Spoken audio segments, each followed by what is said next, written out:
तर ज्यावेळेस हे लिलाव ज्यावेळेस बनवला केला जातो, ऑप्शन जे काय, no officer or other person having any duty to perform in connection with any sale under the provision of this chapter shall either directly or indirectly bid or acquire or attempt to acquire any interest in the property sold. जी बोली लावायची आहे, जे लिलाव करायचे आहे, त्यात officer कुठेही directly किंवा इनडायरेक्टली, प्रत्यक्ष किंवा अप्रत्यक्षपणे विकल्या गेलेल्या मालमत्तेत कोणतीही बोली लावणे, संपादन करणे किंवा कोणतीही हक्क मिळवण्यासाठी प्रयत्न करणार नाही.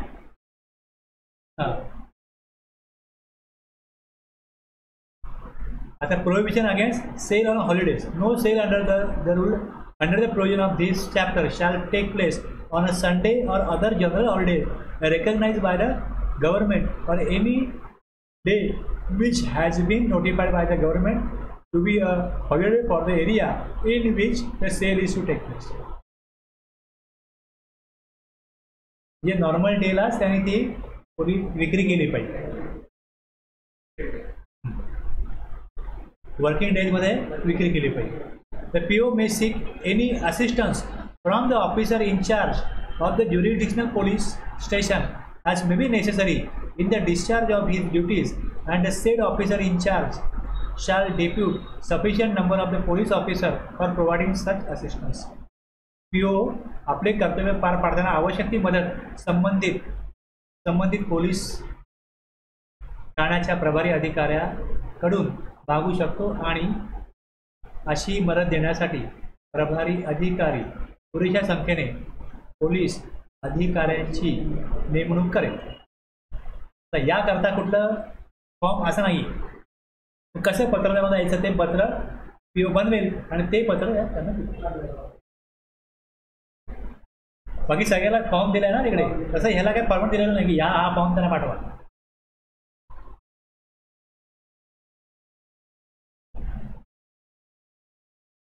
Rule 154. Disposal of proceeds of sale of goods or conveyance and movable or immovable property. Goods, वाहन आणि movable and immovable property. The amount so realized from the sale of goods or conveyance, movable or immovable property, for recovery of dues from a defaulter or for recovery of penalty payable under section 129(3) जो आहे तो लागू तेव्हा होतो, 129 लागू तेव्हा होईल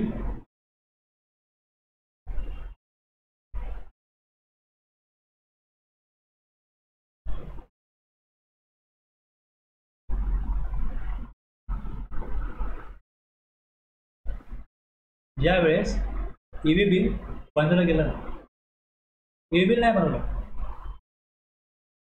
without invoice good चालले, EV बिल नाही गुड चालले, त्यावेळेस पेनल्टी 129 ला detention, seizure and release of conveyance in transit. मार्गस्थ वस्तू आणि अटकाव करणे, ती जप्त करणे, सोडून देणे याविषयी आहे. मार्गस्थ म्हणजे EV बिल बनवलं पाहिजे. जे मुवमेंट ऑफ गुड्स होत आहे त्याच्या आत EV बिल बनवा. आता EV बिल जर नाही बनवलं तर काय, म्हणजे आपण जे सेक्शन बघितले की इनवॉइस बनवा, नाही बनवला वेळेत, व्हॅल्यू कशी घ्या, म्हणजे जे ऑब्लिगेशन दिलेले आहेत ते जर फॉलो नाही केले तर पेनल्टी दिलेली आहे आपल्याला ऑफेन्स आणि पेनल्टीजमध्ये. मी तुम्हाला ना एक काय केलं होतं, एक आर्टिकल तुम्हाला व्हॉट्सअप केलं होतं टॅक्स गुरुमधलं, आणि त्याच्यामध्ये तो लेख खूप मोठा आहे, लेंथी आहे. त्यामध्ये असं आहे, त्या लेखामध्ये सांगण्याचा मुद्दा त्यामधला हा होता की डिटर्मिनेशन ऑफ टॅक्स जो आहे, not paid, short paid, ITC आपलं टॅक्स इरनेसली रिफंडेड किंवा मग ITC रॉंगली अवेल युटिलाइज असेल तर आपण 122(2) जो दिसतोय हा तुम्हाला तेच सांगतो की any registered person who supplies any goods or services or both on which any tax not been paid, short paid, erroneously refunded, input tax credit wrongly availed आणि युटिलाइज, हे जे 5 याविषयी 73-74 जो सांगतो, त्या 73-74 मध्ये तिकडे ती प्रोसिडिंग स्टार्ट होते आणि त्याचं डिटर्मिनेशन ऑफ टॅक्स तिकडे होतं आणि ॲक्च्युली पेनल्टी लागते ती इथे लागते, असं त्या लेखाचा दावा आहे. त्या लेखामध्ये इथे कसं काय हे त्याने सांगितलं. असं नाही की दोनदा पेनल्टी आहे, त्याच्या दरम्यान हेच दिलं आहे आणि इथे पण हेच दिलं आहे. त्यांचं म्हणणं असं आहे की पेनल्टी इकडे दिली आहे. जेव्हा असं म्हणतात की इंटरेस्ट द्यायला लागेल तेव्हा इंटरेस्ट 150 प्रमाणे असतो ना, तसं इकडे असं म्हणत नाही की 122 प्रमाणे पेनल्टी द्या. तिकडे पेनल्टी दिलेली आहे पण तिकडे उल्लेख नाही केला 122चा. पण ज्यावेळेस हा सेक्शन संपतो याच्यावरती येतो, हा विषय थोडासा आपला बाजूला पडेल. लक्षात ठेवा की हे पेज नंबर माझं 35 आहे.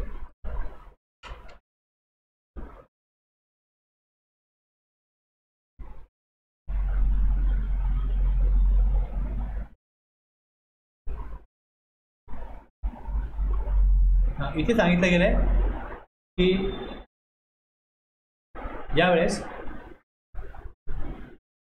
The expression all proceedings in respect of the set notice shall not include proceedings under section 132. ह्यात काय म्हटलं आहे की जर का ऑल प्रोसिडिंग्स संपतील, जर पेमेंट केलं टॅक्स इंटरेस्ट पेनल्टीचं, तर मग ऑल प्रोसिडिंग्स एंड होतील. म्हणजे याचा अर्थ काय इथे दिलं आहे की जी पेनल्टी आहे ती 122 मध्ये आहे, ती संपेल. 122ची पेनल्टी संपेल, पण 132 पण लागू असेल. 122 बरोबर 132 केला लागतो. 122 मध्ये सिव्हिल प्रोसिडिंग आहे. तिथे पैसे भरले, दंड भरला तर संपला विषय. म्हणजे पैशामध्येच भरायचं आहे जे आहे ते टॅक्स इंटरेस्ट पेनल्टी पैशामध्येच आहे. जेल नाही होत, कैद नाही होत. कैद द्यायची 132 मध्ये आहे. म्हणजे जर एवढी मोठी अमाऊंट असेल, काही अमाऊंट आहे की त्याच्यावरती अमाऊंट गेली असेल तर त्याला कैद पण होईल. तर 132 मध्ये जर त्याला कैद ही शिक्षा होणार असेल तर मग ती एंड नाही होणार. 122 मध्ये पेनल्टी भरायची पण ऑल प्रोसिडिंग एंड एक्सेप्ट 132. म्हणून त्यांचं म्हणणं असं आहे की डिटर्मिनेशन ऑफ टॅक्स, त्याचं नाव पण काय या सेक्शनचं की टॅक्स डिटरमाइन केला जाईल किती भरायचं आहे, याची निश्चिती कशा प्रकारे भरायचं आहे, याचं एक मेकॅनिझम जे आहे, जे याच्यामध्ये डिटर्मिनेशन ऑफ टॅक्स आणि डिटर्मिनेशन मेकॅनिझम काय आहे ते मेकॅनिझम याद दिलं आहे. आणि पेनल्टी जी लेवी होईल तसं इंटरेस्ट मी म्हणता इंटरेस्ट लागेल हे असं केलं तर 8% यापर्यंत, पण कसा लागेल तो 50 प्रमाणे लागेल. तसं इकडे कुठे जिकडे काय काम चाललंय त्याची पेनल्टी जी आहे हे 122 मध्ये त्याप्रमाणे होईल. कुठलंही ऑब्लिगेशन फॉलो नाही केलं तर सेक्शन 122 ते 138 मध्ये जे ऑपरेशन पेनल्टीज आहे ते लागतं. तर याविषयी त्यांना काही का म्हणायचं आहे तो लेख लिहिला आहे. आता काय होतं की 74 मी काय व्हिडिओ बघितले युट्यूबला, त्यात ते 74 मधलं वेगळं आहे आणि 122 दोन वेगळं आहे असं सांगतात. पण ते चुकीचं आहे असं त्या लेखाचं म्हणणं आहे. आणि त्याचा दावा तो आहे तो कसा तो त्यांनी पुष्टी केली आहे ते त्यातलं वाचण्यासारखं आहे. त्यातनं क्लिअरिटी येते. आता ह्यात काय झालं, ज्याने तो लेख वाचेल तो हेच बोलेल की नाही हे बरोबर आहे, हेच बरोबर आहे की 122(2) मध्ये पेनल्टी आहे जे इथे दिलेला मेकॅनिझम आहे. इथे फक्त मेकॅनिझम आहे पण जो टॅक्स लागतो तो तिकडे लागतो. आणि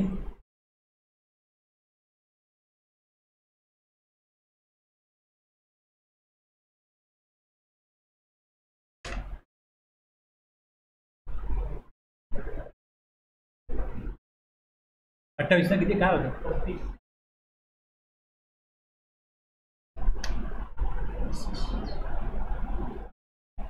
आणि दुसरा एक मुद्दा असा होता त्यामध्ये की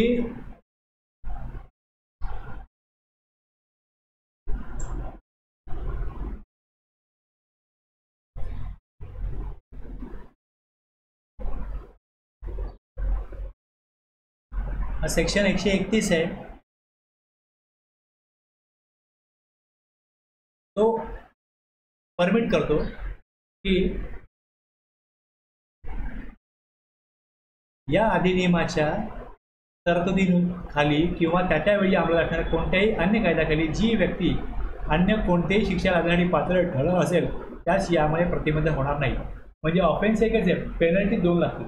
एक सिव्हिल प्रोसिडिंग चालेल त्याच्यावरती, आणि दुसरं क्रिमिनल प्रोसिडिंग म्हणजे त्याला कैद केले जाईल. कॅन गेट रन सायमल्टेनियसली, हा एक सेक्शन सांगतो. आणि जर तिकडे पेनल्टी दिलेली आहे तर ती कमी जास्त कशी होऊ शकते? मग 10%, 15%, 25% हे दिलं आहे ना तिकडे, 15, 25, 50. तर त्याचं म्हणणं असं आहे की जर पेनल्टीज तुम्हाला ही लेवी आहे ती कमी जास्त करण्याचा अधिकार जो आहे तो या 128 मध्ये आहे की waive in part of full any penalty refer to in section 122, 123, 125, 47, 122 मध्ये पेनल्टी जर कमी करायची जी 100% आहे ती 15% द्या, ती 25% द्या, 50 द्या, अशा प्रकारे ती वेव ऑफ करता येते, कारण की हा सेक्शन आहे. आणि हा जो 27 आहे, where the proper is of the view that a person is liable to a penalty and the same is not covered under any proceeding under the following provision. Penalty लावण्याची जर का तरतूद नाही आहे तर 62, 63, 64, 73, 74, 129, 130 हे सेक्शन आहे. यातनं काय व्ह्यू दॅट की एखाद्या पदामध्ये पेनल्टी लावली जाऊ शकते आणि ती कव्हर नाही झाली याच्यामध्ये, तर 127 म्हणतो की त्याच्यावर पेनल्टी लावावी, पॉवर देतो. And the PO is of the view that such person is liable to a penalty. He may issue an order levying such penalty after giving a reasonable opportunity of being heard to such person. Separate notice and order will be issued for imposition of penalty if offence not covered under any of the provision listed above. म्हणजे इथे अशा प्रकारे जर cover नाही आहे ह्या कुठे penalty लावणं, पण तो अशा प्रकारे लावण्यात पात्र असेल त्याला पेनल्टी लावली जाऊ शकते. आणि पेनल्टी कमी करण्याचा अधिकार 128 मध्ये. 74 पेनल्टी पण कमी होऊ शकते. नाही, मी मला तेच सांगतोय, 74 मध्ये मेकॅनिझम आहे ज्यात किती पेनल्टी लागेल हे ठरतं. हाच मुद्दे त्या लेखामध्ये लक्षात घ्या. पेनल्टी 122, 123, 125 आणि लेट फीस 60-47 मध्ये आहे. लेट फीस जी एक्स्ट्रा अमाऊंट द्यायची आहे टॅक्स व्यतिरिक्त म्हणजे पेनल्टी आहे ना. लेट फीस 47 मध्ये, इंटरेस्ट वेगळा विषय आहे तो 50 मध्ये, आणि जे एक्स्ट्रा अमाऊंट आहे ती 122, 123, 125 मध्ये येते. तर ती जी डिटरमाइन होईल ती कमी करण्याचा जो अधिकार आहे वेव इन पार्ट ऑर फुल तो 128 मध्ये. राज्य 74 काय करतं, किती अमाऊंट देणं होईल हे डिटरमाइन करणं, हे निश्चित करणं, त्याचं मेकॅनिझम त्यामध्ये. तो लेवी नाही करत. चार्ज जो आहे तो 122 मध्येच आहे, हे लक्षात घ्या. हे त्यांनी त्यात अगदी सगळं वाचाल तुम्ही तर त्याला असं का म्हणायचं आहे याची पुष्टी करण्यासाठी त्यांनी बरेच मुद्दे त्यात मांडलेले आहेत. 74.5 बघायचं त्यात त्यांनी हे पण दिलं की इथे म्हटलं की एवढी लेवी होईल, पण ते त्यांनी सगळं तिथे त्यात मांडलं लेखामध्ये की इथे एवढं टॅक्स देय होईल, लेवी होईल, सगळं म्हटलं काही असो, पण तरी पण त्याचं काय म्हणणं असं म्हणणं आहे, असं का आहे हे तुम्ही लेख वाचा मग तुम्हाला सांगेल. तर हे पण दिले बघा, तुम्ही हे वाचताय तर हा पॉईंट वाचताय म्हणजे इथे लेवी असं वाटतं. ओके, पुढे या. मग त्यांनी पुढचा पॉईंट असे त्यांनी मुद्दे बरेच मांडले. त्यांनी जे सेक्शन तसे म्हणतात की एक्झाम्पल तुम्ही घ्या 73 किंवा 74 काही घ्या, आणि मग त्यानुसार त्याला पुढे काय म्हणायचं आहे असं करत त्यांनी सांगितलं की यात फक्त मेकॅनिझम आहे की टॅक्स किती भरायला येईल, मग टॅक्स, इंटरेस्ट, पेनल्टी. पण ॲक्च्युली पेनल्टी जी लागते, इंटरेस्ट तुम्ही कसा काढता, तुम्ही इंटरेस्ट सेक्शन 50 काढता की नाही, मग पेनल्टीसाठी सेक्शन दिलेत त्यांनी 122, 23 जे काय दिलेत 125 त्याप्रमाणेच पेनल्टी आहे. आणि म्हणून तो सेक्शन डिझाईन तिकडे केला आहे की 122(2) मध्ये हे जे tax not paid, short paid, erroneously refunded, ITC, wrongly avail utilise, हे सगळं टॅक्स का घेतलंय, त्या करता घेतलंय, ते तिकडे फक्त एक मेकॅनिझम आहे, त्यात दिलंय मेकॅनिझम. पुढील लायबिलिटी येते टॅक्स पेअरवरती ती तुम्ही त्यातनं डिटरमाइन करा, ते मेकॅनिझम वापरून करा. कशा प्रकारे करायचं हे करा, त्याला चौकात नोटीस पाठवा, त्याला मग ऑर्डर काढा, हे सगळं मेकॅनिझम येतात. पण ॲक्च्युली जी लेवी येते ती 122(2) प्रमाणे येते. तुम्ही लेख वाचाल पूर्ण, नंतर तुम्हाला कळेल की यातले पण त्यांनी मुद्दे घेतले आणि मग त्याने ते एक्सप्लेन केले. खूप अभ्यासपूर्ण लेख आहे तो. जर तुमचे हे सेक्शन क्लिअर असतील तर तुम्हाला ते कळायला सोपं जाईल. 100% नाही कळलं, 50% जरी कळलं तरी तुम्हाला कळेल की 122(2)चा काय एक्झिस्टन्स आहे. फक्त मी जेवढे व्हिडिओ ऐकले एकाच म्हणणं फक्त असं होतं की 122(2) मध्ये ज्या वेळेस 73 किंवा 74 इन्व्होक होतो त्यावेळेस पेनल्टी 122(2) प्रमाणे येते, असं एकच व्यक्ती बोलला. बाकी सगळ्यांनी असं सांगितलं की हा वेगळा तो वेगळा.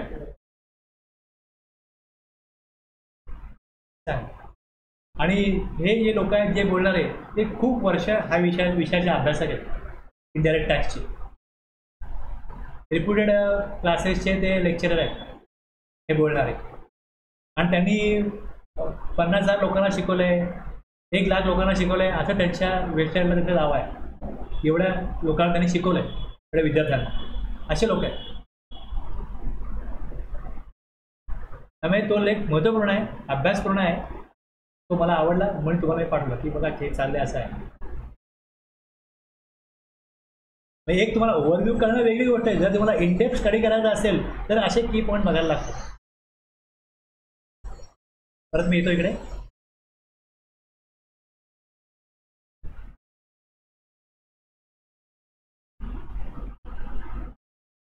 The amount so realised from the sale of goods or कन्व्हियन्स.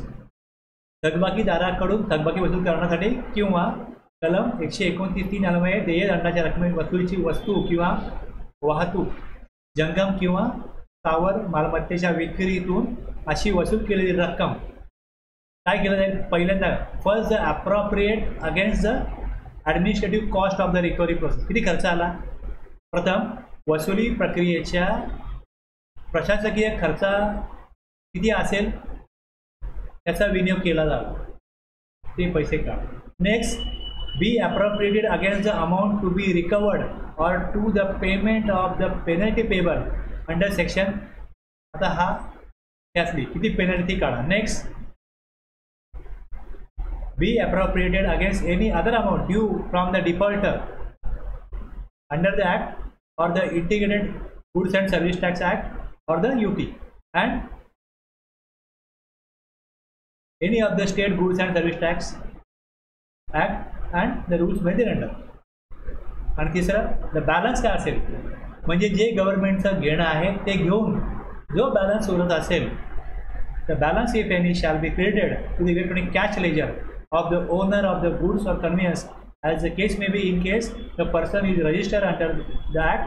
Where the said person is not required to be registered under the act, the said amount shall be credited to the bank account of the person concerned.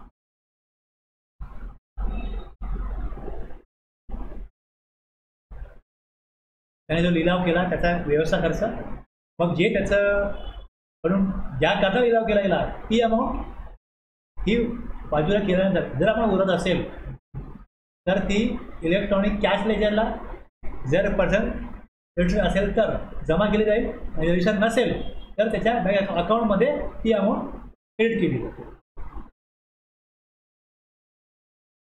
But it is not possible to pay the balance of the sale proceed as per clause D to the person concerned within a period of 6 months from the date of sale of such goods or conveyance or such further period as the PO may allow. Such balance of sale proceeds shall be deposited with the fund. अगर जर एखाद्याचं गाडी पकडली आणि त्यात काय सामान आहे ती व्हीलमध्ये गाडी पकडली तर त्यामध्ये असे ऑप्शन आहेत की जर का ओनर पुढे आला तर किती पेनल्टी, ओनर पुढे नाही आला तर किती पेनल्टी. ट्रान्सपोर्टर बोलतो मला एका माणसाने गुड दिले, मला कॅश पेमेंट केलं आणि सांगितलं या ठिकाणी पोचव. इकडे गुड्स पोचवायचे, तिकडे मी ते गुड्स पोचले का मी ताब्यात घेईन. मला बोललो या ठिकाणी ये, तो एक गाडी घेऊन आला, ते सामान माझ्या गाडीत भरलं आणि तिकडे बोलला या ठिकाणी थांब मी गाडी घेऊन जाईन, सामान घेऊन जाईन. आणि जर गाडी पकडली गेली तर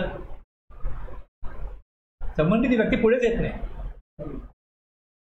अशा वेळेस काय करणार? जे टॅक्स वसुली आहे तिथं गेली विकून, आता अमाऊंट उरली काय करणार? समजलं ना? जेव्हा त्याने हे लिहिलेलं आहे तिकडे तरतूद केलेली आहे, तेव्हा असा प्रसंग कधी घडेल हे बघायला पाहिजे ना. मी तुम्हाला गुड दिले, तुम्ही ट्रान्सपोर्टला हे गुड घेऊन जा, मी तुम्हाला डॉक्युमेंट वगैरे दिले, सगळे फेक होते डॉक्युमेंट, आणि ते गाडी घेऊन या इकडे या ठिकाणी, मी सामान माझं मार्केटला आहे ते भरून देतो, लगेच सामान घेऊन जा. त्यांनी सामान भरलं, गाडी घेऊन चालला, हे बनवलेलं नाही आहे, गाडी पकडली, पेनल्टी तो मला काय माणसाने दिलं आहे, त्याला काय कॉल करतोय तो उचलत नाही किंवा काय कॉल लागत नाही, व्हॉट एव्हर, त्याचा कॉन्टॅक्ट होत नाही. किती दिवस काढून डिपार्टमेंट जी वसुली रिकवर करायचं आहे, सामान विकलं आणि बँक अकाउंट मिळण्याचा हेच नाही, कारण तो आलाच नाही पुढे. तर मग ते जे पैसे आहेत ते विविध फंड, ते फंडामध्ये शिल्लक रक्कम निधीत जमा केली जाईल. आता याच्यामध्ये तेच कंझ्युमर वेलफेअर फंड आहे, दुसरा कुठला फंड आहे मला तरी आठवत नाही, त्यात फंड जमा होईल. त्यामुळे जेवढा गव्हर्नमेंटचा जेटच्या ज्या प्रमाणे टॅक्स पेनल्टी इंटरेस्ट येईल तो ते घेतील, बाकीची रक्कम ते घेऊ शकत नाही ना, मग त्याकरता हा वेलफेअर फंड आहे, कंझ्युमर वेलफेअर फंड, त्यात जाईल ते amount. The PO may prepare a certificate, पुढचं काय आता 79EF 79(1)E 79(1)E. Okay, the PO may prepare a certificate signed by him specifying the amount due from such person and send it to the collector of the district in which such person owns any property or resides or carries on his business or to any officer authorized by the government. आता कसं होतं, एक समजा business एखादा व्यक्ती करतोय, मुंबईत करतोय, तो डिफॉल्टर आहे. आता गावामध्ये त्याचं घर असेल, जमीन असेल किंवा जॉईंट फॅमिलीचा त्याचा बिझनेस कुठला असेल त्यात तो हिस्सेदार असेल. जर इंडिव्हिज्युअल जमीन असेल डायरेक्ट ती ताब्यात घेता येईल, पण जर अशी कुठे जॉईंट प्रॉपर्टी असेल फॅमिलीची त्यात तो हिस्सेदार असेल तर काय करणार? त्याचा हिस्सा वेगळा विकता येणार नाही. अशा वेळेस अशा व्यक्तीकडून देय रक्कम ती रिकवर रजिस्टर करणारे त्याची स्वाक्षरी असलेले प्रमाणपत्र तयार करता येईल आणि ते अशा व्यक्तीच्या मालकीची कोणती मालमत्ता ज्या जिल्ह्यात आहे किंवा अशी व्यक्ती ज्या जिल्ह्यात राहते किंवा तिचा धंदा करते त्या जिल्ह्याच्या जिल्हाधिकाऱ्याकडे किंवा शासनाने प्राधिकृत केलेल्या कोणत्याही अधिकाऱ्याकडे पाठवता येईल आणि उक्त जिल्हाधिकारी किंवा उक्त अधिकारी असे प्रमाणपत्र मिळाल्यावर अशा व्यक्तीकडून जणू काही तो जमीन महसुलाची थकबाकी होती असे समजून त्या अंतर्गत ती जी रक्कम आहे ती वसूल करण्याची कार्यवाही करते. ॲक्च्युली डिफॉल्टर आहे GSTचा, पण त्याची महसुली थकबाकी आहे आणि जे सर्टिफिकेट येतं, सर्टिफिकेट जे आहे ते अशा प्रकारे येईल. Where an amount is to be recovered in accordance with the provision of section 79(1)E certificate, the PO shall send a certificate to the collector or deputy commissioner of the district or any other officer authorized in this behalf from GST DRC 18 to recover from the person concerned the amount specified in the certificate as if it were an arrear of the land revenue. 18 certificate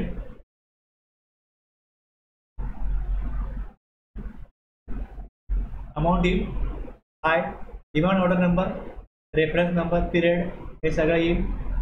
to name and address of the district collector.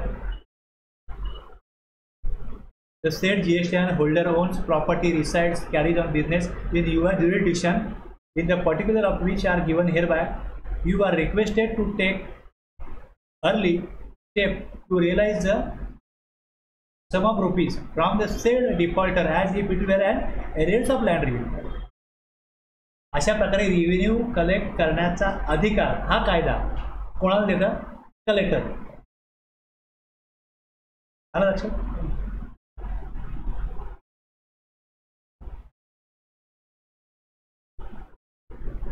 EF recovery as fine imposed by magistrate notwithstanding anything contained in the Code of Criminal Procedure 1973.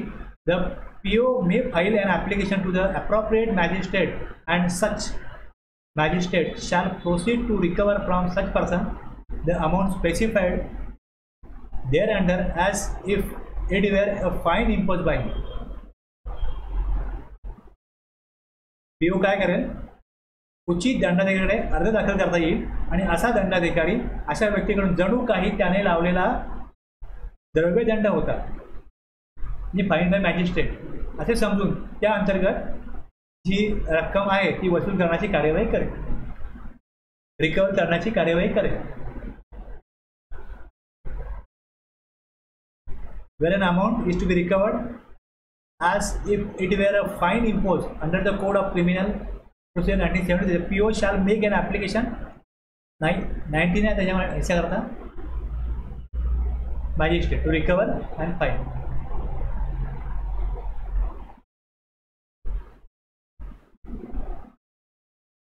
He amount देय आहे ती वसूल करा fine म्हणून.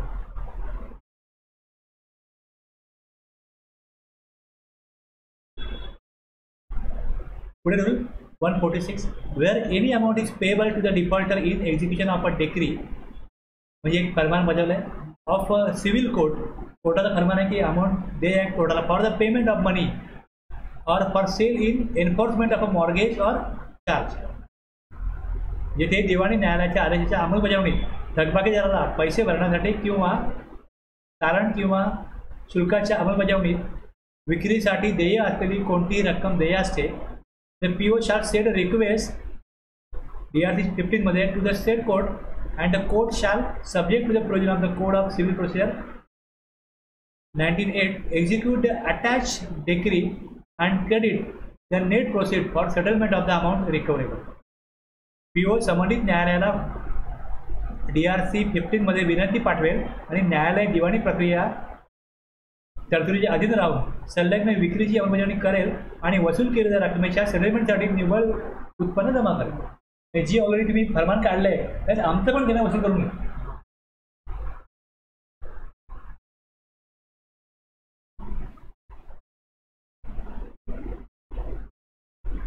कुठला palm होता तो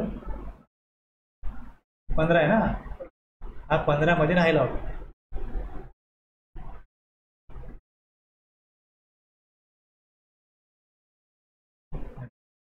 Application before the civil court requesting execution for a decree. अगोदर कोर्टाने फरमान काढलंच आहे, त्यात त्यांना सांगतात की आमची पण अमाऊंट एवढी रिकवर करून घ्या. You are requested to execute the decree and credit the net proceed for settlement of the outstanding recoverable amount in mentioned above. किती अमाऊंट GST जी आहे ती वरती सांगितलं आहे.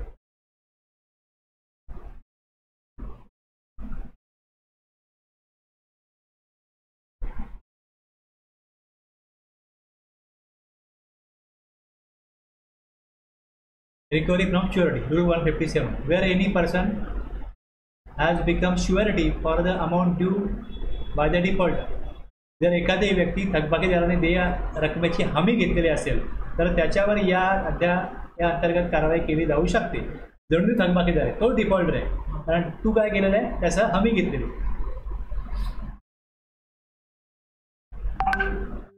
Where the company is under liquidation as specified in section 88 मध्ये येते. आता तुम्ही इकडे बघाल जर का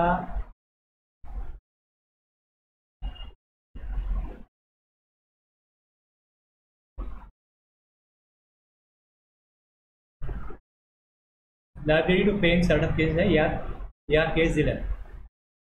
कंपनी इन लिक्विडेशन, कंपनीचा दिवाळा निघाला असेल तर मग जी कंपनीची देणी असतात त्याकरता एक व्यक्ती अपॉइंट केला जातो liquidator.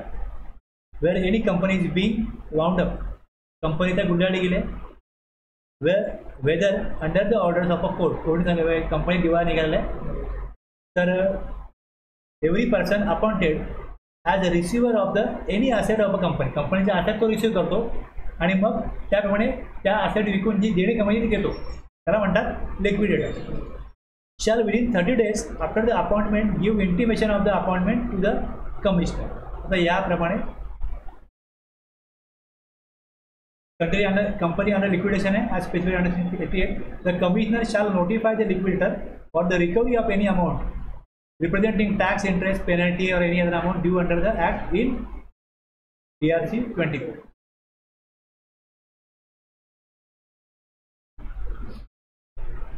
Where the terms of any bond or any other instrument executed under this Act or any rules or regulations made thereunder provide that any amount due. आता बघा, एक आपल्याकडे होतं एल्युटेड बॉन्ड आणि दुसरा होता प्रोव्हिजनल असेसमेंट. त्याला बॉन्ड घेतलं. असा कुठला बॉन्ड जर घेतलेला आहे वेअर या अधिनियमान्वये किंवा त्याखाली केलेल्या नियमान्वये किंवा विनियमान्वये कोणत्याही बंधपत्राच्या किंवा अन्य संलेखाच्या निष्पादित केलेल्या अटींमध्ये अशी तरतूद करण्यात आली असेल की अशा म्हणजे पुढे एनी असो provide any amount due under such instrument may be recovered in manner laid down in subsection 1. The amount may without prejudice to any other mode of recovery be recovered in accordance with the provision in this subsection. तो जो bond है तो bond execute करून ती amount recover केली जाईल. त्याच्याने लिहून दिलं आहे की जर मी काय देणं निघत असेल तुम्ही त्या बॉन्ड एक्झिक्यूट करून घेऊ शकता. तर बँक गॅरंटी दिली आहे ती बँक गॅरंटी रिलीज केली जाईल.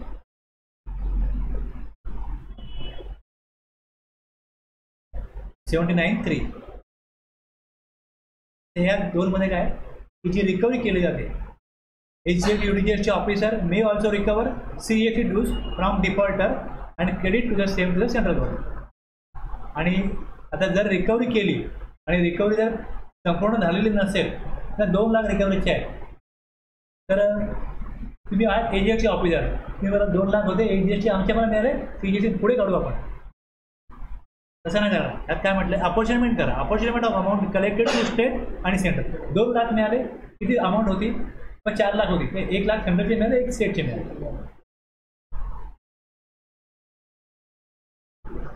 अजून एक याच्यामधला राहिलेला 144A यात recovery of penalty by sale of goods or conveyance detain or seize in transit.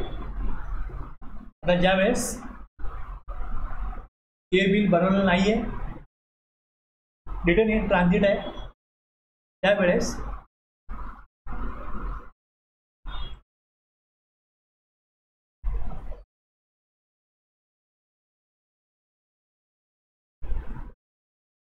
इथे उल्लेख आला 129चा. बघा तर मी इथे 129 काढतो. आता आपण या ऑफेन्स आणि पेनल्टीजमध्ये आलेलो आहोत हे लक्षात घ्या. 129 तिथे वाचतोय आपण. ओके. डिमांड रिकव्हरी 73 ते मी दाखवतो तुम्हाला. हा जो चॅप्टर आहे डिमांड रिकव्हरीचा हा सुरू होतो 73ला संपतो 84ला आणि मग 85 ते 74 हा liability to pay in certain cases आहे. आणि पुढे अपील रिव्हिजन नंतर ऑफेन्स आणि पेनल्टीज आहे यात 122 ते 138 आहे. तर याच्यामध्ये 129 आहे तो मी काढलाय आता.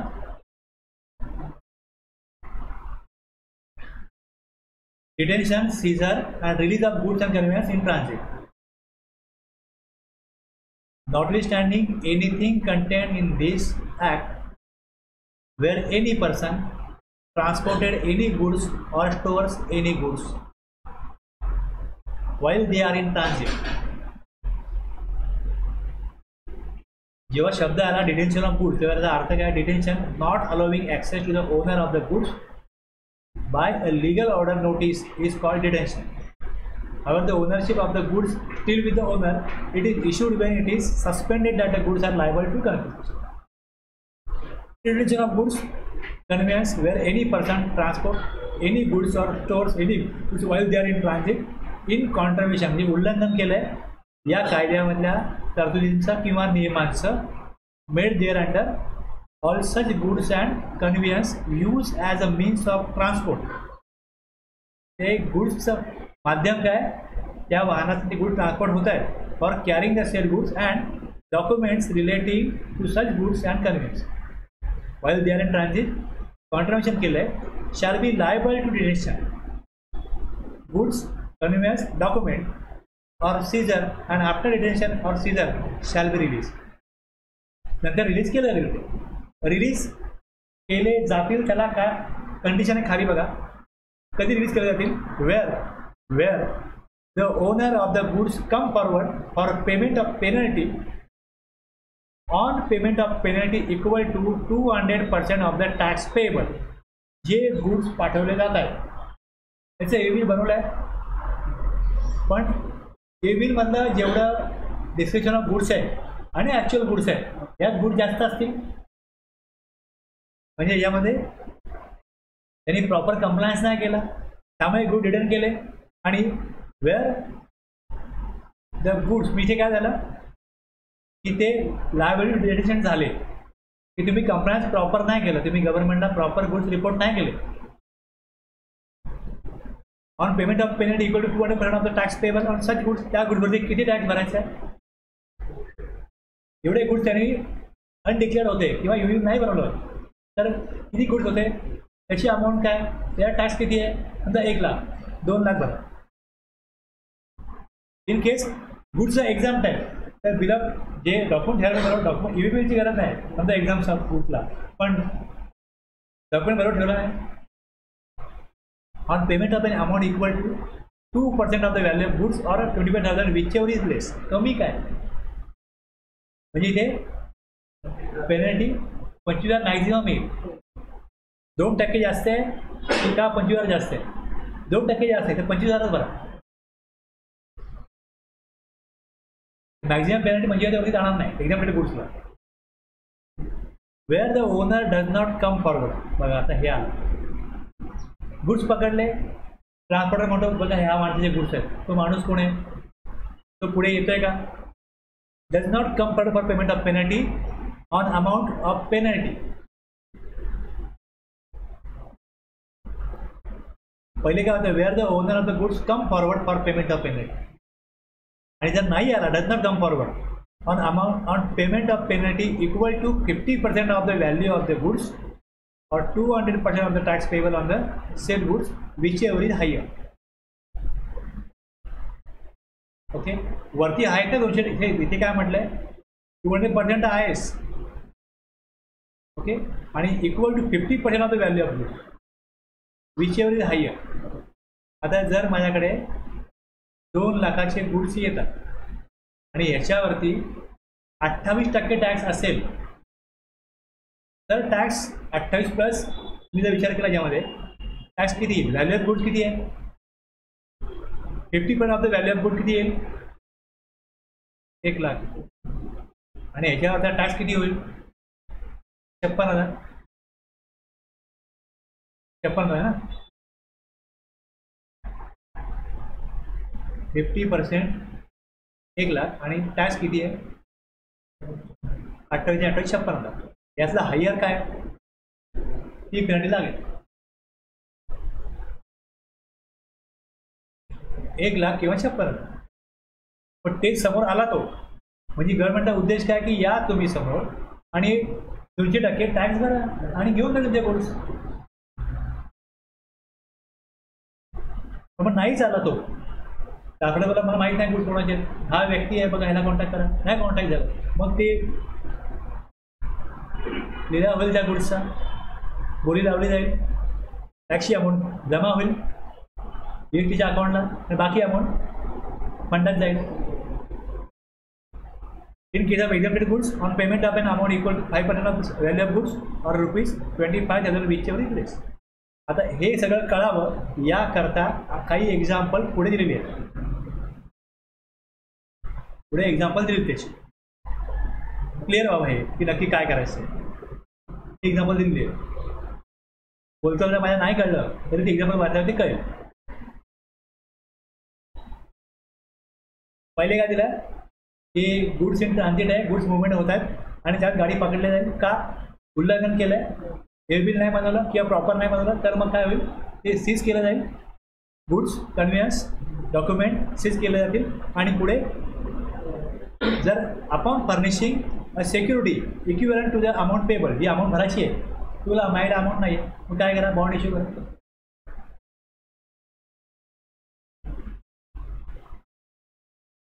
Such form and manner as may be prescribed. Securities Act. However, no such goods or conveyance shall be detained or seized without serving an order of detention or seizure on the person transporting the goods. त्याला order दिलेलं आहे, detain केलं. आता यानंतर पुढे काय होईल कारवाई?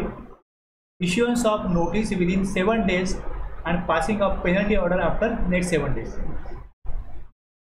पहिले काय होईल? Issuance of notice within 7 days आणि ऑर्डर शोकॉज नोटीस द्यायची उत्तर द्या 7 दिवसामध्ये आणि त्यानंतर 7 दिवसामध्ये त्याला ऑर्डर काढायची. The proper officer detaining seizing goods or conveyance shall issue a notice within 7 days of such detention or seizing, specifying the penalty payable, and thereafter pass an order within a period of 7 days from the date of service of such notice for payment of penalty under section 129(1)(b) A or B.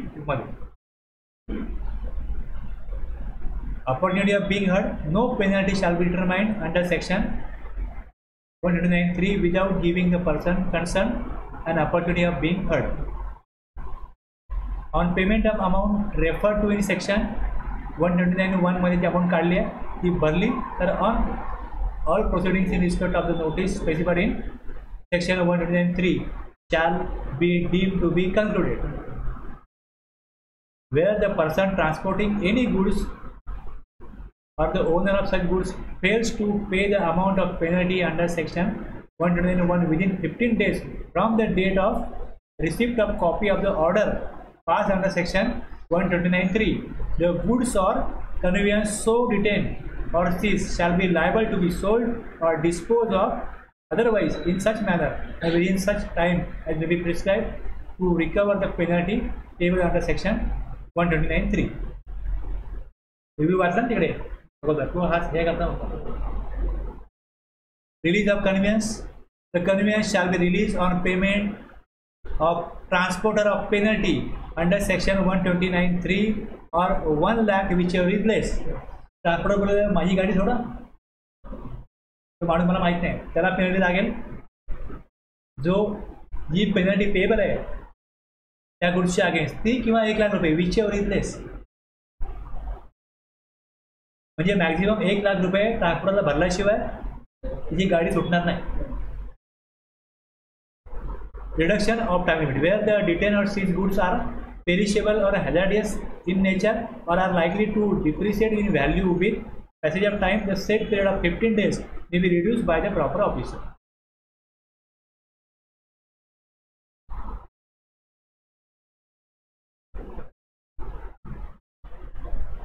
एक circular याद दिले आता. It has been clarified that circular number that if the invoice or any other specified document is accompanying the consignment of the goods, then either the consigner or the consignee deemed to be the owner. ते owner आहे. पण जर ते fake असतील तर owner मग कळत नाही. If the invoice or any other specified document is not accompanying the consignment of the goods, then in such cases the proper officer is to determine who should be declared as the owner of the goods. कोण आहे owner त्या goods? हे PO ठरेल.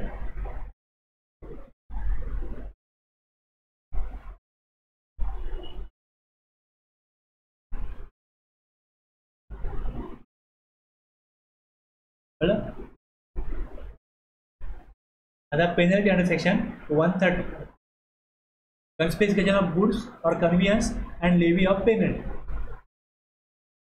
ते in transit होते goods, हे in transit नाही.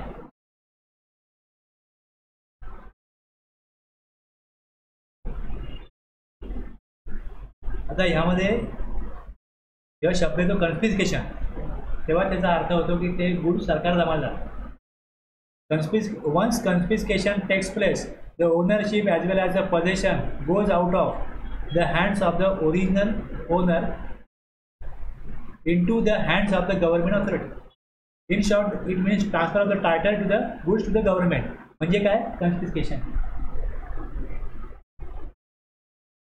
Where the goods or conveyance are liable to confiscation, where any person केव्हा होईल ते गुड्स किंवा वाहनची जप्ती कशा प्रकारे होईल?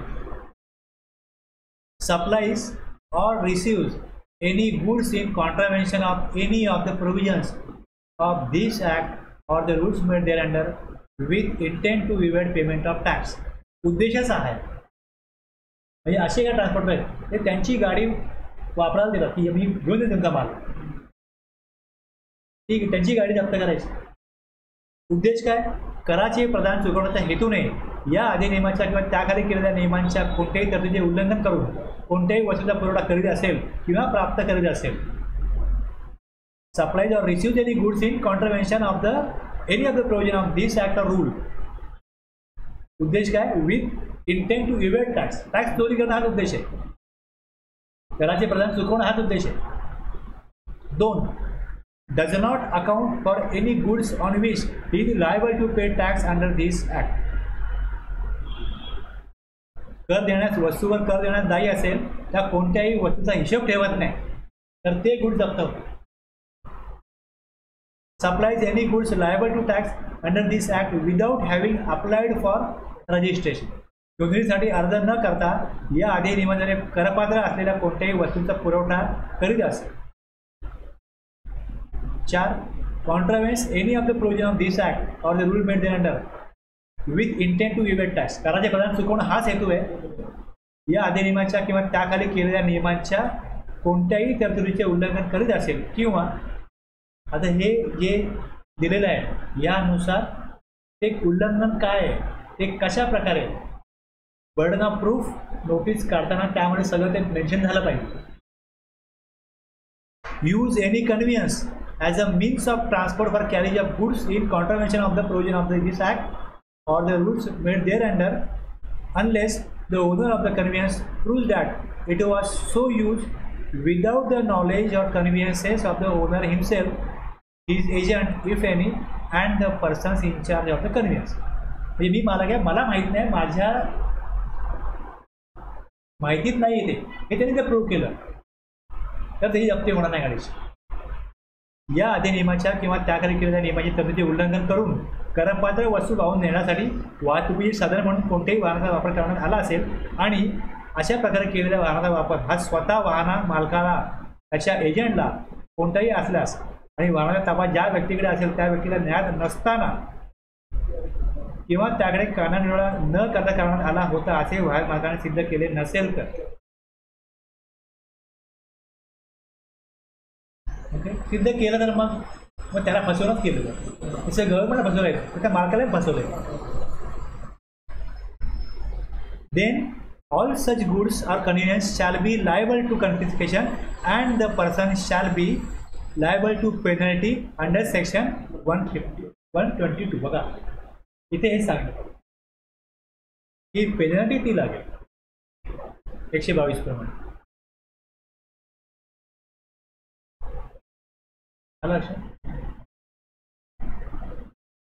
Redemption of fine. आता पुढे काय आलं?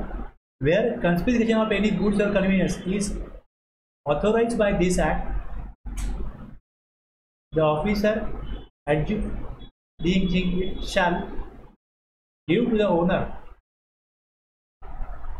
adjudging it shall give to the owner of the goods an opinion to pay in lieu of confiscation such fine as the said officer thinks. की जप्त करत नाही तुम्ही फाईन द्या.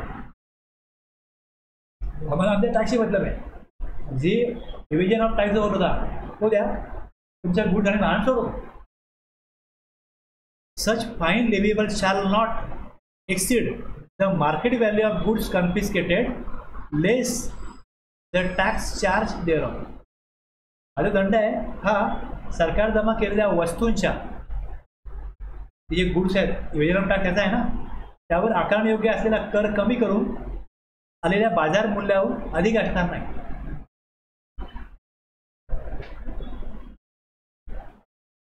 The aggregate of such fine and penalty liable shall not be less than the amount of penalty equal to 100% of the tax payable on such goods.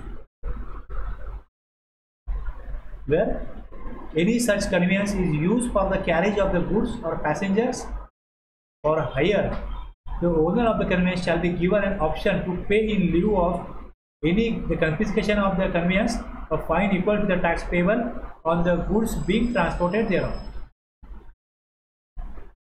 परंतु तसेच येथे वस्तू वाहून नेण्यासाठी किंवा प्रवासी भाड्यासाठी कोणतेही असे वाहन वापरण्यात आले असेल तर वाहन मालकाला वाहन सरकार जमा करण्याऐवजी त्यातून वाहून नेण्यात येत असलेल्या वस्तूंवर देय असलेल्या कराच्या रकमेचा दंड भरण्याचा विकल्प देण्यात येईल. तुला ऑप्शन दिला आहे की तुझं वाहन जप्त करत नाही, तू तो दंड भर.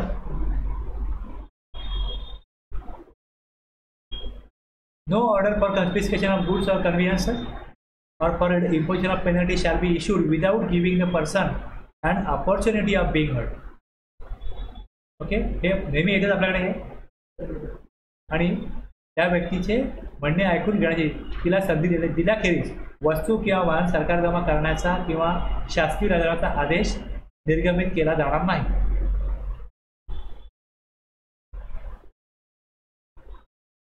आणि मग एकदा where any goods or conveyance are confiscated under this act, the title of such goods or conveyance shall thereupon vest to the government. जेथे या अधिनियमाने कोणत्याही वस्तू किंवा वाहन सरकार जमा करण्यात आले असेल तेथे अशा वस्तूंचा किंवा वाहनाचा मालकी हक्क त्यानंतर शासनाकडे निहित असेल.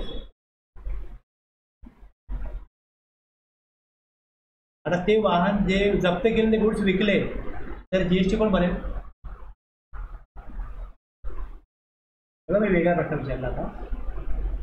सगळ्याकडे वाहन आहे, ते गुड्स विकले तर ते टॅक्सेबल गुड्स आहे.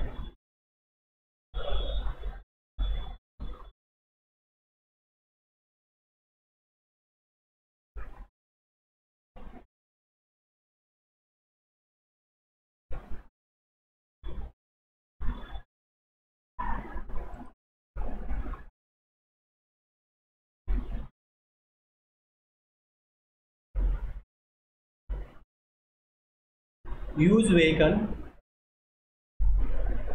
seized and confiscated goods, old and used goods, waste and scrap हे गव्हर्नमेंट ज्यावेळेस विकतं, सप्लायर गव्हर्नमेंट आहे, तर RCA मध्ये रजिस्टर्ड पर्सन टॅक्स झालं. हे रिव्हर्स चार्ज गुड्सची यादी ही हे नोटिफाईड गुड्स आहे, लिस्ट ऑफ गुड्स नोटिफाईड, ज्याच्यावर रिव्हर्स चार्ज लागेल.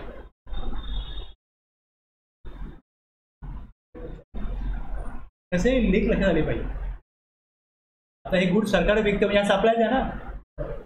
जर लिलाव केला हा सप्लाय होतोय, तर मग जर सरकार जर असे गुड विकत असेल तर central government, state government or local authority use vehicle seize and confiscated goods असतील तर मग रिव्हर्स चार्जमध्ये रजिस्टर्ड पर्सन त्याचा जीएसटी भरेल.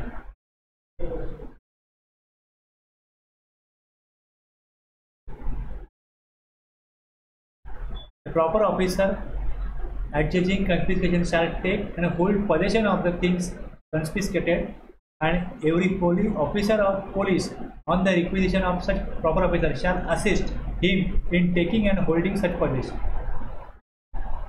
Disposal of confiscated goods or conveyance.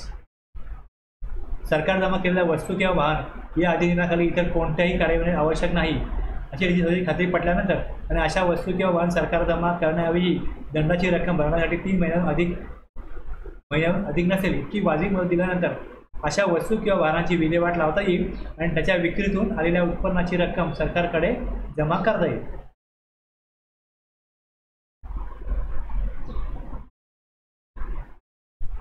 आता मी यातले काय काय घेतले 129 129च्या अगोदर मी बोलता बोलता आपण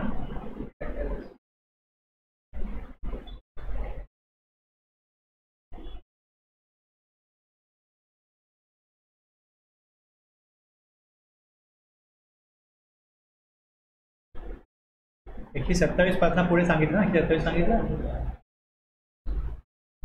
power to impose penalty in certain cases.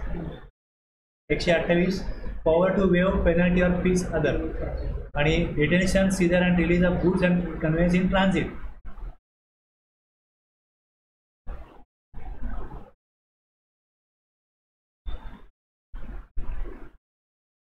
तर ह्याला पण रूल 142 ज्या तुम्ही काढा तेव्हा यामध्ये 129 मध्ये ही नोटीस दिलेली आहे.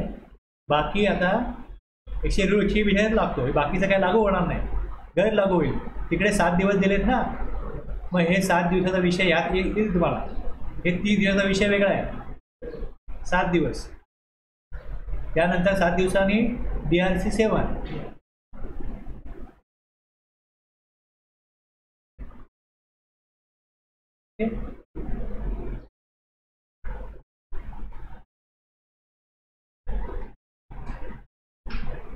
जिकडे जिकडे मी 129चा उल्लेख वाचतो खाली, तेवढं फक्त का होईल, याला लागू होईल, बाकी सगळे गट लागू होईल.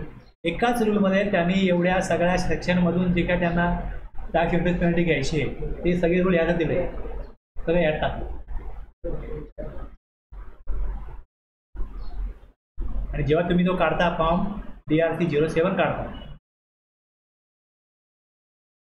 त्यात जेवढे जे रूल त्याला लागतात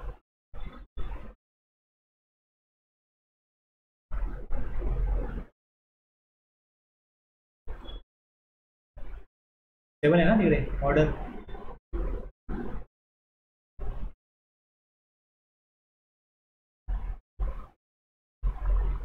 हे बघा 100, 1, 2, 3, 142, 5 7 येईल आणि 1 दिलाय.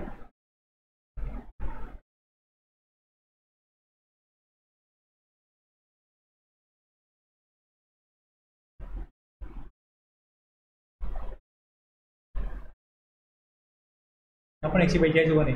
प्रत्येक ठिकाणी जिकडे असे रूल दिसतात तो कुठे कुठे रेफर केला आहे हे लक्षात घेऊन तुम्ही बघितलं तर तुम्हाला लक्षात येईल कुठे कुठे रेफरन्स येतो. म्हणजे कशा प्रकारे रूल बनवलेत, कशा प्रकारे फॉर्म बनवलेत, तर मी सगळं लिहून काढलं याच्यावर. म्हणजे हे मी काल हा जो टॉपिक घेतला रिकव्हरीचा, मी रिकव्हरी करता हे सगळं 3 तास बसून हे लिहून घेतलं, समजून घेतलं. असं आहे. हे मला पाठ झाल्याशिवाय मी बोलू शकत नाही ना कुठे काय गेलंय. म्हणजे हे ऑब्झर्वेशन करण्यामध्ये हे लिहिलं लक्षात राहतं. हां, समोर वाचायचं घ्यायचं आहे, असं हे असं आहे, ते की पॉईंट सगळे मी लिहून घेतो.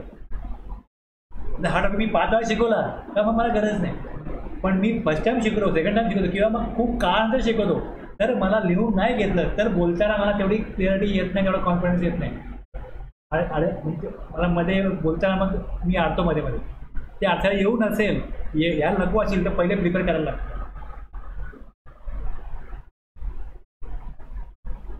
इतकं जास्त वेळ शिकवीन मग एक 5 मिनिटात बघितलं हा कळलं सर असं. पण जर इंटरव्ह्यू जास्त गेला मग थोडा वेळ काढायला लागतो. तुम्हाला मी फर्स्ट टाइम शिकवलं, मी काल 3 तास हा रिकव्हरी चॅप्टर बघितलाय. अगोदर किती वेळा बघितलाय, वाचलाय, बनवलाय, तो विषय संपला. पण आता एकदा क्लिअरली मला कळलाय, तरी मला कळलेलं मी विसरलो म्हणून परत तो बघितला काल 3 तास घेऊन.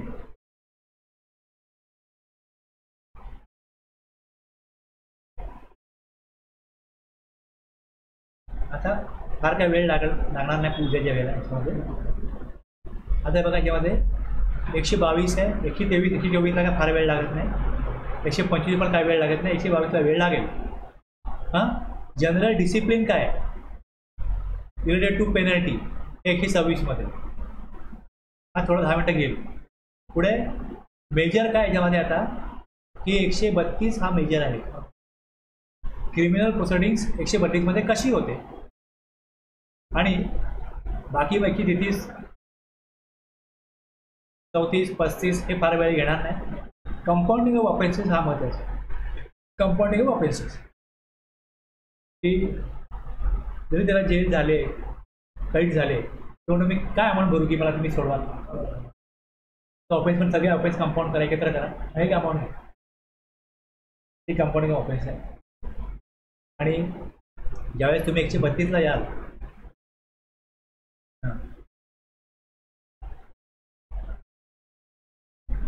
दिले हा वेळ घेणार आहे, त्याला वेळ लागणार. मग यामध्ये बेलेबल काय, नॉन बेलेबल काय, कॉग्निझिबल, नॉन कॉग्निझिबल, हे सगळं यात आलेलं. इथे विथ इम्प्रिजमेंट जेलमध्ये टाकण्याची तरतूद आहे. आणि जेव्हा त्याला अशा प्रकारचा ऑफेन्स लक्षात येतो तेव्हा त्याला जेलमध्ये टाकायचं असेल तर त्याला अरेस्ट करायचं आहे. तर अरेस्ट करायची गरज असेल तर मग अरेस्टची प्रोव्हिजन जी आहे तो सेक्शन मी घेतला नव्हता अगोदर अरेस्टचा, तो पण मी त्यातच टाकला आहे, पॉवर टू अरेस्ट. 69 बाकी घेतला होता आणि बोललो की हे तेव्हा घेईन मी जेव्हा तो 132. तर नोट्समध्ये तुम्हाला त्याच प्रकारे दिसेल की इथे 132 आहे. हे 132 मध्ये मग हेच सगळं तिकडे टाकलं याच्यामध्ये. कधी लागू 132 मग ते त्याच्यामध्ये 132 पुढे 4-5 दिलेत आणि मग इथे अरेस्ट. म्हणजे ते जे इम्प्रुव्हमेंटची प्रोव्हिजन आहे त्याकरता अरेस्ट करायची प्रोव्हिजन त्याला लागू होईल. मग थोडंफार याच्यामध्ये ज्युडिशियल कस्टडी काय असते थोडा एक्स्ट्रा माहिती मी काय ठरवलं त्यांना टाकली काय. पोलीस कस्टडी काय, ज्युडिशियल कस्टडी काय.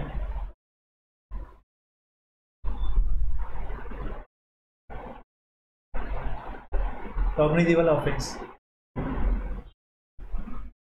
त्या माणसाचं स्टेट ऑफ माइंड काय समजलं जाईल. 135 हे छोटे आहे त्याला काय तुम्हाला रोजच्या कामात काय ना माहिती पाहिजे तुम्हाला ही हे असे आहेत. ऑफेन्स लाईक कंपनी 137 आणि मग इथे 38ला कंपनी ऑफेन्स. 132 मेजर आहे. आता पहिलं 122 असेल बघायचं आपल्याला. 122 मध्ये आपला थोडा वेळ जाईल आणि त्यानंतर मग 132 आणि 138 हे 3 मेजर आहेत. हे उद्याच्या 1 तासामध्ये आपलं होणं अपेक्षित आहे. सहज जो आपला नॉर्मल स्पीड आहे त्याप्रमाणे ते होऊन जाईल. आणि पुढचा 1 तास जो आहे तो GSTR 9C फार काय वेळ लागत नाही. 9लाच वेळ लागतो कारण तो GSTR 1 आणखीन GSTR 3 प्रमाणे काय आकडे कुठे दाखवतो ITC आणि लायबिलिटीचे ते बघायचं. हां हां तुम्ही जे बघितलं असेल ना आता तुम्हाला एक लक्षात घ्या कसं आहे की GSTR 1 मध्ये एक कन्सेप्ट आहे B2B सप्लाय दाखवा, दुसरा B2C. आता हे टॅक्सेबल प्लस एक्सपोर्टमध्ये पण कसं आहे IGST भरायला लागतो. तर लायबिलिटी जी आहे ज्यात कुठली लायबिलिटी भरायची आहे तर काय करता एक कॉलम मग B2B B2C असो. आणि मग नील रेट आहे जिकडे नील रेट आहे एक्झाम्प्ट आहे कुठल्याही प्रकारे टॅक्स भरायला लागत नाही. एक्सपोर्ट केलं आहे पण LUT आहे भरायला लागत नाही. मग हेच दाखवलं आहे 9मध्ये GSTR तिकडे केलं आणि 3Dमध्ये ॲक्च्युली पेमेंट केलं ते पेमेंटचा एक कॉलम आहे की पेमेंट कधी किती कॅशमध्ये पेमेंट केलं. आणखी ITC काय घेतलं. आता याच्यामध्ये ITC तुम्ही 3Bच्या अनुषंगाने बघा रिव्हर्सल त्यामध्ये होतं. मग तेच पहिले GSTR 1 मध्ये कुठे कसं आहे टोटल व्हॅल्यू GSTR 9ला कुठे गेली. ITC जो होता टोटल 12 महिन्याचा किती घेतला गेला ITC आवेल किंवा रिव्हर्सल. मग त्याप्रमाणे ते क्रॉस त्याची अमाऊंट बघायची बरोबर आहे की नाही. काय लायबिलिटी येते का. रिव्हर्सल करायला पाहिजे होता त्याने केला कुठे नाही केला. तर यात परत प्रॉब्लेम कसा आहे की मला काय रिव्हर्सल करायचा होता फिनान्शियल इयर 23-24 मध्ये तो मी 24-25 मध्ये जर केला असेल रिव्हर्सल तर GSTR 9 मध्ये कळत नाही. लक्षात घ्या. स्टुडंटमध्ये लक्षात येईल की जास्त ITC घेतला GSTR 9 दाखवतो. GSTR 9 भरल्यानंतर पण पुढे दिवस केलं असू शकतो. 9 ते भरून टाकलं मग ह्या लायबिलिटी भरायला पाहिजे होती नाही भरली लायबिलिटी. म्हणजे असे बरेच इश्यू आहेत ज्या वेळेस मला लक्षात आलं टॅक्स क्लर्क आहे आपण गव्हर्नमेंटला टॅक्स देणं लागते भरलेलं नाही. आपण काय करायचं हे देणं आहे त्यांनी उद्या शोधून काढलं तर माझ्याकडे मागतील मग परत मला पेनल्टी पण लावतील आणि फ्रॉड केसमध्ये टाकलं तर आणखीन त्रास. स्वतःहून मग कशा प्रकारे भरता येईल टॅक्स.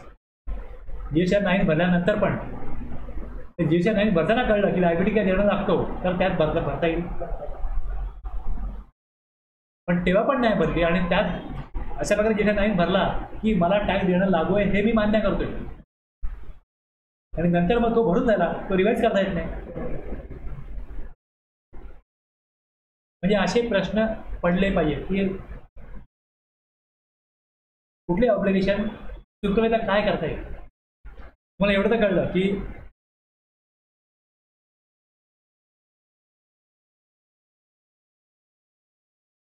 टॅक्स जो आहे हा सेल पासेस असणार आहे. आता जर सेल पासेस असणार आहे तर ऑब्लिगेशन फॉलो केले नाही केले, मी टॅक्स पेयर आहे, मला वाटतं मी फॉलो करतोय, बरोबर आहे. आता डिपार्टमेंटचं काम आहे की बाबा यांनी बरोबर फॉलो केलं की नाही बघा. मग त्याचे टूल काय, इन्स्पेक्शन करतील, ऑडिट करतील आणि त्यातून हे सगळं फाइंड होईल, रिटर्न चेक करतील, कुठे नाही करतील. म्हणजे पहिलं काय की ऑब्लिगेशन काय काय असू शकतात. सप्लाय असेल तर पहिले GST घ्या, मग सप्लाय आहे की नाही, म्हणून तुम्हाला पहिले सप्लाय काय आहे सांगितलं. मग लेवी कशावर सप्लायवरती होईल, मग लेवी होते त्यावेळेस रेट ऑफ टॅक्स किती असेल कुठल्या गुडचा सर्व्हिसला हे नोटिफाय होईल. मग सप्लाय आहे, ज्यावेळेस सप्लाय होईल जर गुड्सचा होतो तर टॅक्स इनवॉइस बनवा. आता टॅक्स इनवॉइस बनवा, जर EB रिक्वायरमेंट आहे तर EB बनवा. परत अकाउंट्स आणि रेकॉर्ड्स मेंटेन करणं सांगितलेलं आहे तर अकाउंट्स आणि रेकॉर्ड्स मेंटेन करा आणि या आधारावरती रिटर्न फाईल करा, ITC क्लेम करा. हे जे प्रॉपर फॉलो केलं की नाही केलं हेच ऑडिटमध्ये चेक होईल ना.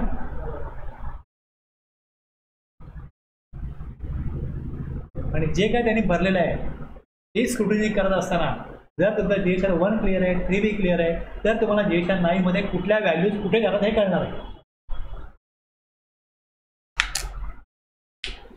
बस थांबूया.